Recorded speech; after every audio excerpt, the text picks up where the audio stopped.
అంటే ఇప్పుడు మీరు చెప్పిన దాని ప్రకారం ఫస్ట్ బేబీ ప్లానింగ్ కూడా ఇంపార్టెంటే ఏజ్‌లో అన్నది. అంటే ఎర్లీగా ప్లాన్ చేసుకుంటే there is time for planning second baby. Okay. Okay. ఆ!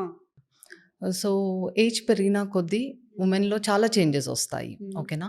మెయిన్‌గా మనకి ఎగ్ యొక్క కౌంట్, ఎగ్ యొక్క క్వాలిటీ అనేది తగ్గుతుంది. ఓకే. ఓకే. సో, ఫస్ట్ బేబీలోనే మనకి లేట్ ప్లాన్ చేసుకుంటే సెకండ్ బేబీ వచ్చేసరికి ఇఫ్ దే ఆర్ అబోవ్ 35 ఇంకా సెకండరీ ఇన్‌ఫర్టిలిటీ ఇష్యూస్ అనేవి పెరుగుతాయి.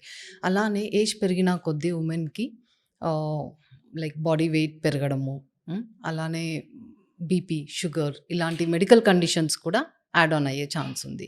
So, all this has a effect on fertility. Okay. And food మన ఇన్‌ఫర్టిలిటీని ఎట్లా ఎఫెక్ట్ చేస్తుంది? అంటే మనం తీసుకునే food. It's very important. Food అనేది plays main role.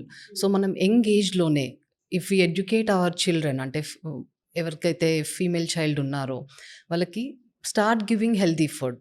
Start giving boiled vegetables, fresh fruits ఇవన్నీ ఎక్కువగా ఇవ్వాలి. Avoid outside food, spicy food ఇవ్వడము ఇవన్నీ అవాయిడ్ చేసుకోవాలి. అలానే ప్రాసెస్డ్ ఫుడ్, జంక్ ఫుడ్